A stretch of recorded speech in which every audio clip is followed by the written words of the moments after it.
ரொம்ப ரொம்ப ஈஸியான டேஸ்டியான தேங்காய் சாதம் செய்யலாமாங்க. பேனில் தேங்காய் எண்ணெய் விட்டுக்கோங்க. கடுகு, கடலைப்பருப்பு, உளுந்தம்பருப்பு மூணுமே கொஞ்சம் ஜாஸ்தி ஆட் பண்ணிக்கிட்டிங்கன்னா நம்ம சாதம் சாப்பிடும்போது நல்லா க்ரன்ச்சியாக இருக்குங்க. காரத்துக்கு ஒரு வரமிளகாய், பச்சை மிளகா சேர்த்திக்கோங்க.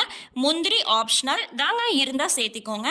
கறிவேப்பில் தலை சேர்த்திக்கோங்க. ஒரு பிஞ்ச் பெருங்காயத்தூள் சேர்த்திட்டு நம்ம வந்து அடுப்பை மீடியம் ஃப்ளேம்லேயே வச்சு நல்லா பொன்னிறமாக செவந்ததையும் கண்டிப்பாக அடுப்பை ஃப்ளேமை ஆஃப் பண்ணிடுங்க. ஃப்ளேம் ஆஃப் பண்ணதுக்கப்புறம் தேங்காய் பூ சேர்த்துனீங்கன்னா தான் அந்த தேங்காய் பூனோட கலர் சேஞ்ச் ஆகாமல் அப்படியே வெள்ளை வெளியர்னு ஒயிட்டாகவே இருக்குங்க. அதுக்கப்புறம் தேவையான அளவு உப்பு சேர்த்துட்டு நம்ம சாதம் குக்கர்லேயோ இல்லை வடிச்சோ வச்சுருக்கோம். அந்த சாதம் கண்டிப்பாக ஆறி இருக்கணுங்க. ஆறுன சாதத்தை நீங்கள் ஆட் பண்ணிங்கன்னா தான் சாதம் மத்தியானம் வரைக்குமே நம்மளுக்கு கெடாமல் நல்லா ஃப்ரெஷ்ஷாக இருக்குங்க. டிஃபன் பாக்ஸை கொடுத்துட்றீங்கனாலும் டிஃபன் பாக்ஸில் போட்டு நல்லா ஆறுனதுக்கப்புறம் கொடுத்து விட்டிங்கன்னா கண்டிப்பாக கெடாதுங்க. ட்ரை பண்ணி பாருங்கள், செம்மையாக இருக்கும்.